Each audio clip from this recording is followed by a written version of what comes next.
Assalamualaikum warahmatullahi wabarakatuh.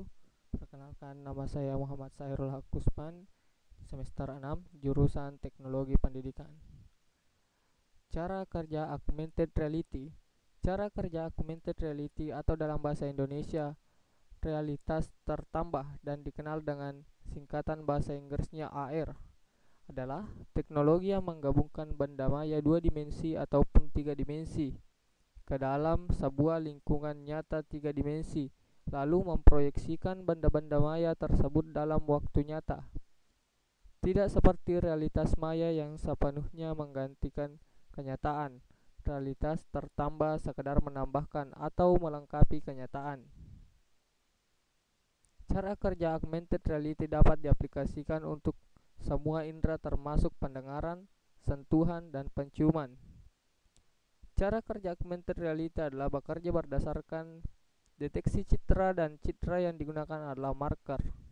Prinsip kerjanya adalah kamera yang telah dikalibrasi akan mendeteksi marker yang diberikan. Kemudian, setelah mengenali dan menandai pola marker, webcam akan melakukan perhitungan apakah marker sesuai dengan database yang dimiliki. Bila tidak, maka informasi marker tidak akan diolah, tetapi sesuai maka objek informasi marker akan digunakan untuk merender dan menampilkan objek tiga dimensi atau animasi yang telah dibuat sebelumnya. Yang pertama adalah kamera dan sensor. Alat ini digunakan untuk mengumpulkan data dan informasi umum dengan penggunaan mengirimkannya untuk diproses. Alat ini mampu memeriksa sebuah lingkungan dan data yang diperoleh, serta menentukan fisik dan membuat objek tiga dimensi. Yang kedua adalah proyeksi. Seseorang harus mengetahui apa itu proyeksi. Komponen AR.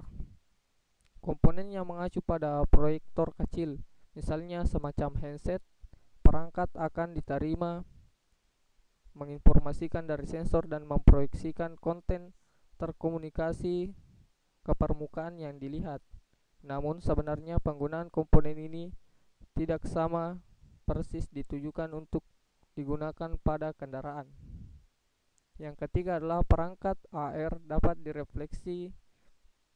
Dalam refleksi memiliki sebuah cermin untuk membantu mata manusia melihat gambar secara virtual. Dengan cara refleksi ini, beberapa alat memiliki berbagai macam-macam cermin miring dan beberapa lainnya memiliki cermin dalam dua sisi. Hal ini berfungsi untuk memantulkan cahaya ke kamera dan mata pengguna. Tujuan dari mode refleksi yakni untuk memainkan penyesuaian gambar yang tepat dan akurat.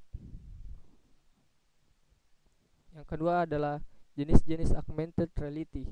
Yang pertama adalah marker based augmented reality. Beberapa orang menyebutnya jenis ini sebagai pengenalan gambar. Jenis AR ini biasanya membutuhkan objek visual khusus dan kamera untuk memindainya. Objek visual dapat mengambil bentuk apapun, dari kode QR tercetak hingga simbol khusus. Komponen AR ini juga bisa menghitung posisi dan arah penunjuk untuk memposisikan konten. Dengan cara ini, penanda akan menampilkan sub-animasi digital yang terlihat oleh pengguna. Yang kedua adalah markerless augmented reality. Jenis ini membuat pengguna augmented reality meluas.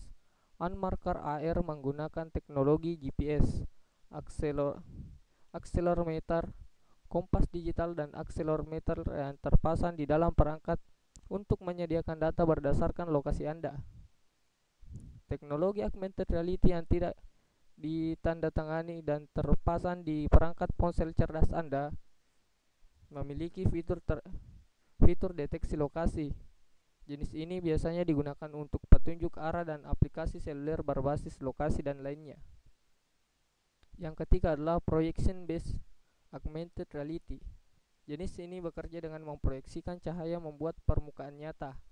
Dalam beberapa kasus, hal ini memungkinkan untuk berinteraksi dengannya, seperti hologram yang dapat dilihat di film fiksi ilmiah seperti contohnya film Star Wars.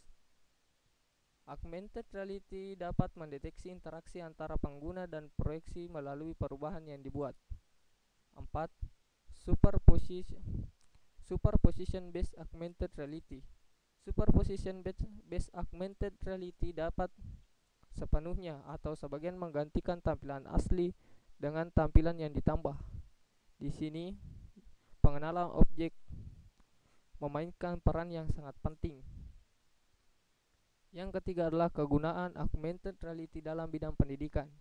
Yang pertama adalah sebagai properti mengajar. Salah satu penggunaan AR yang paling mudah di bidang pendidikan adalah dengan menyelipkannya di kegiatan pembelajaran di dalam kelas. Ini bisa disisipkan teknologi augmented reality dalam buku pelajaran sehingga tercipta sesuatu yang inovatif dan interaktif untuk para siswa. Penggunaan augmented reality di kelas juga bisa mengubah kelas yang biasa menjadi luar biasa bagi para siswa. Ini bisa menyuguhkan contoh-contoh atau game-game sederhana yang dibuat menggunakan AR. Dengan visual yang interaktif, siswa akan lebih mudah menyerap materi yang diajarkan. Yang kedua adalah penerapan AR dalam lembar kerja dan pekerjaan rumah. Meskipun para murid tidak sedang berinteraksi dengan guru di kelas, AR dapat membantu mereka dalam mengerjakan pekerjaan rumah atau tugasnya dengan lebih maksimal. Mulai sekarang, augmented reality dapat membuat lembaran kerja untuk siswa. Dengan hal ini, dapat mendorong siswa dalam mempelajari materi secara individual. Fenomena anak-anak dan remaja yang tidak bisa lepas dari gadget sudah lazim terjadi pada masa kini. Meskipun begitu, hal tersebut tidak selalu berarti buruk. Justru gadget dapat menjadi sarana belajar dan membantu dan menarik bagi mereka. Baiklah, mungkin sekian dari saya. Assalamualaikum warahmatullahi wabarakatuh.